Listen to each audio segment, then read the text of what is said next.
What is going on, New York Giants fans? How you living? Hit Squad back at it with another video, and today we are going to talk about Daniel Jones.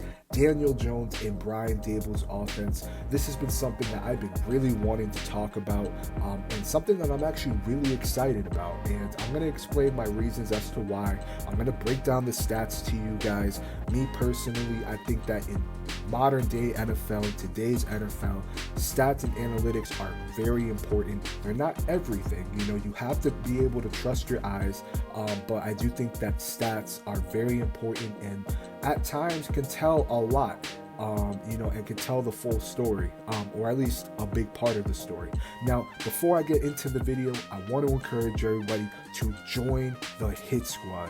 Hit that subscribe button. I would greatly appreciate it. I'm trying to get to 400 subscribers. I am 15 away.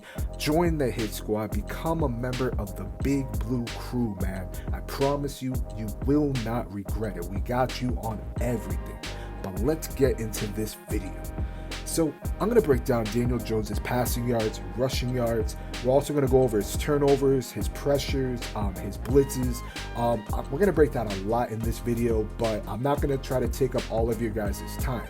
But I'm going to try to get as much information as I can give to you guys and explain my reasons. So he has a career passing yard of 8,398. Right? In 2021, he didn't finish, as you guys know, because of a neck strain, but he had 2,428 passing yards with 10 touchdowns and 7 interceptions with a completion rating of 64.3%. Pair that with an 84.8 QB rating and a 41.5 QBR. So QBR is not too good. QB rating is pretty solid, but his completion percentage was actually his highest in his whole tenure in the NFL, surprisingly enough, considering that our offense was garbage. So in 2020, he had 2,943 passing yards with 11 touchdowns and 10 interceptions with 62.5 completion percentage, paired with an 80.4 QB rating and a QBR of 54. Now, a lot better, right? Now in 2019, that's his best season. Now, is it coincidental that was the last time he had an offensive coordinator? You guys tell me, because I think that definitely plays a part into it.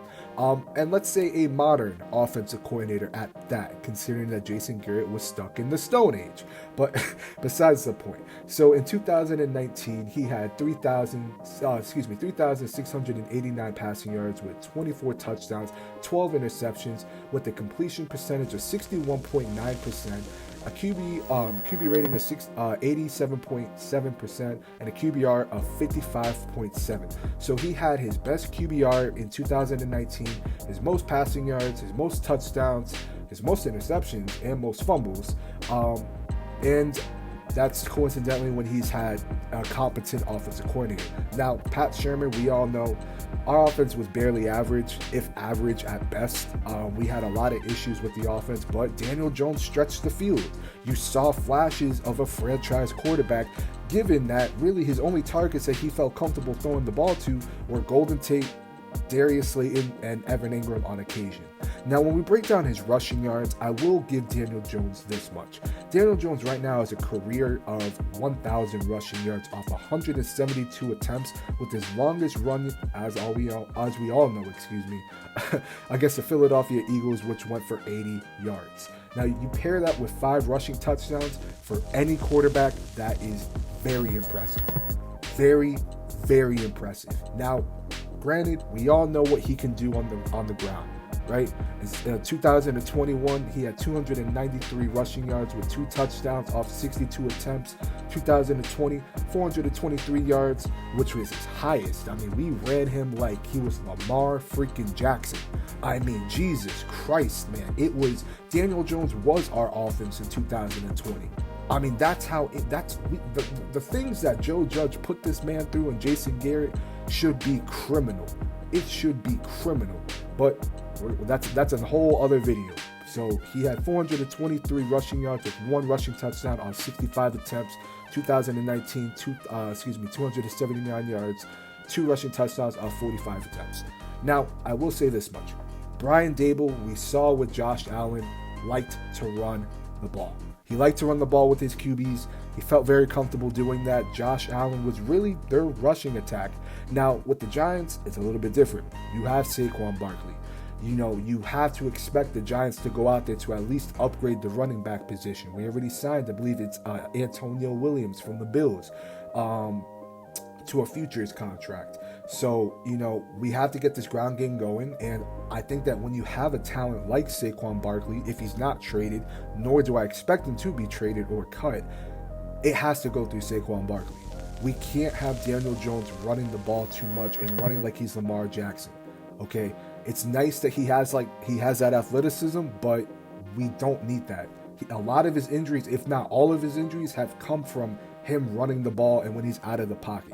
He doesn't know how to slide. He doesn't know how to go out of bounds. He has to learn that. He will get better with that. But I think that it's very impressive that you have that with the quarterback. Not many quarterbacks in the league have that.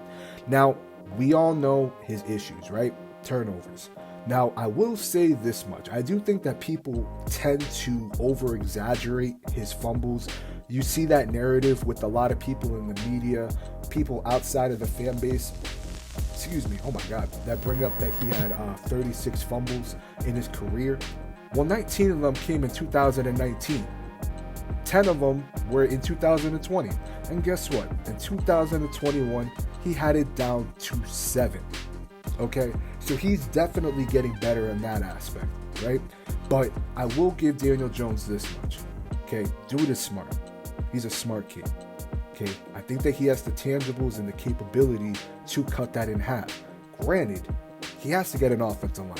Let's be real. We're going to need 4 offensive linemen in this upcoming draft. I mean, it's ridiculous. So get him an offensive line, and I think that we see that even go down more. Now, I'm not saying that he's not going to have a fumble. People don't kill Carson Wentz as much as they kill Daniel Jones, even though Carson Wentz, I mean, if we're going to talk about recent quarterbacks, Jalen Hurts has a lot of fumbles, but nobody kills Jalen Hurts about his fumbles. So that's how I feel about that. Now, there are positives with Daniel Jones, right? He has a solid arm, and with that solid arm, he has some good arm strength. Now, I see a lot of people expecting, Daniel Jones to, turn into this Josh Allen-like player. It's not going to happen, Giants fans. Pump your brakes. It's not going to happen. Josh Allen is in a whole other tier of his own. Same like Patrick Mahomes. There are not many quarterbacks like those two in the league. And honestly, it makes the game more fun. I mean, it makes you really appreciate those talents. It makes you want those talents. But that doesn't take away the positives from Daniel Jones.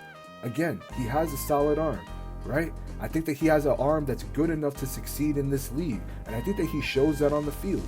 He's very accurate when throwing the ball downfield. In Brian Daboll's offense, you gotta be able to throw downfield. Daboll likes to stretch the field. He runs a lot of post routes, a lot of crossing routes. And honestly, when you think about it, it plays into Daniel Jones's favor. When you look at how Pat Shurmur used Daniel Jones, I mean, you can't tell me that he wouldn't thrive in Brian Daboll's offense. I mean, Daboll already has Daniel Jones giving him his favorite plays that he feels more comfortable with. And I love that. I love that a lot. I think that right now, Brian Daboll is the best thing to happen to Daniel Jones. I'm very excited for Daniel Jones. And we already talked about his run game. I mean, he's athletic. We know what he can do with his legs. I will say this much. Again, his issue is he doesn't know how to slide. He doesn't know when to go out of bounds. But I do think that Brian Daboll's going to have a lot of fun with Daniel Jones. And again, I'm really excited. And look, let's be honest. Daniel Jones is a smart kid, okay? This is going to be Daniel Jones' 3rd head coach and his 4th offensive coordinator in the NFL.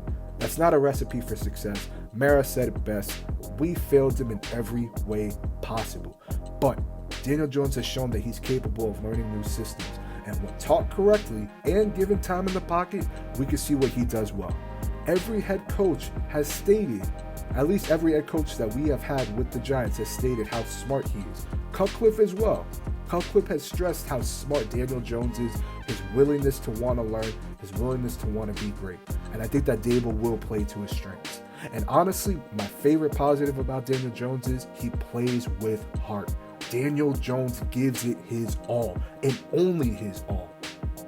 He's a leader on this offense. everything you want your QB to be on the field, obviously outside of the turnovers, is what you want in Daniel Jones, man.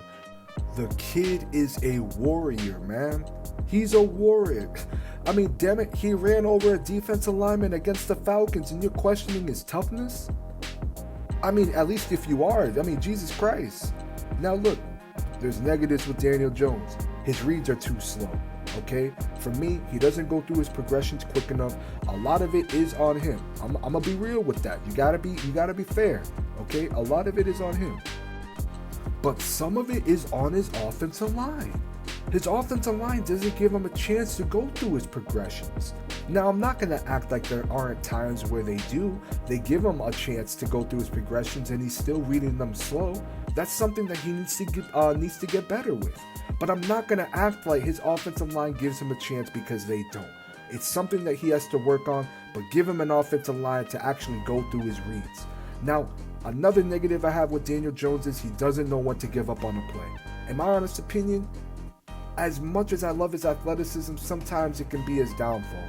You know, he plays superhero too much. I mean, when he gets out of the pocket, again, that's when he gets injured. Again, it can be very frustrating and really sad to see. I didn't agree with us using him like he's Lamar Jackson when clearly he's a pocket quarterback that can extend plays when needed. Now, my issue with him playing superhero is, again, he tends to get himself hurt, but he causes unnecessary turnovers that make you scratch your head and honestly leave you pissed. I mean, it leaves you pissed because they're head-scratching plays that you're saying, I mean, man, either throw it to the ground, throw it out of bounds, or take the sack.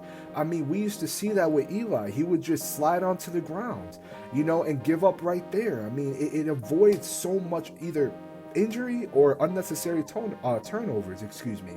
Now, one of my biggest issues with Daniel Jones is, again, he can't stay healthy. I mean, that was something that I really do think that a lot of Giants fans really didn't appreciate with Eli Manning. You know, Eli Manning was the Iron Giant, hardly ever was injured, if any. He didn't really miss any games at all due to injury. I mean, man, you want to talk about the Iron Man, that was Eli Manning. That's not Daniel Jones. But I think that, again, if you can limit how many times he's running the ball, if he can be smarter with sliding and getting out of bounds, I think that, you know, we'll see him not get injured as much. Now, look, hiring Brian Daboll was a slam dunk hire. Again, having him as his coach is the best thing that's ever going to happen to Daniel Jones. Okay? He needed an offensive-minded head coach and a proper play caller. He has things he has to work on, and I think that we're aware of that. Okay? I think that we can all agree on that. I'm sure Daniel Jones and the Giants also are aware of the things he has to work on too. Okay? I truly do think that with a better offensive line and weapons that can stay healthy and be on the field and give him a competent and modern offensive play caller, we'll see this kid thrive. Is he the franchise QB? It's yet to be determined. Okay, I'm not going to say that. But again, get him an offensive lineman, get him a competent offensive coordinator, and damn it, he's got a good shot. People act like he's some scrub and he can't be in this league. But then say if he goes to Denver when they have Pat Shurmur, or if he was in Kyle Shanahan's offense or Sean McVay's offense, he would thrive. He hasn't had a good offensive coordinator since Pat Shurmur. And again, even then, Pat Shurmur's offense was barely average. Give DJ a shot in this system. I know that he hasn't fully proven himself. Okay? And I understand and fully agree that we need to get a competent QB2 for competition. It's very much needed, and we will see an upgrade there this season. I truly believe that. But damn it, give this kid a chance. Give him a chance. Let's see what Brian Daboll can do with this kid. Let's fix this offensive line, because it's only going to help Daniel Jones. It's only going to help our running game, which is also going to help out Daniel Jones in this offense. Give him a chance. That's all I had to say, man. If you're new to the channel, join the Hit Squad. Let us know your thoughts below. What are your thoughts on Daniel Jones? Do you think that he could succeed in Brian Daboll's offense? Do you think that he would fail in Brian Daboll's offense? I really want to know what you guys think, man. This is another video from Hit Squad Productions, and I'm out, man. This has been a Big Blue Crew production.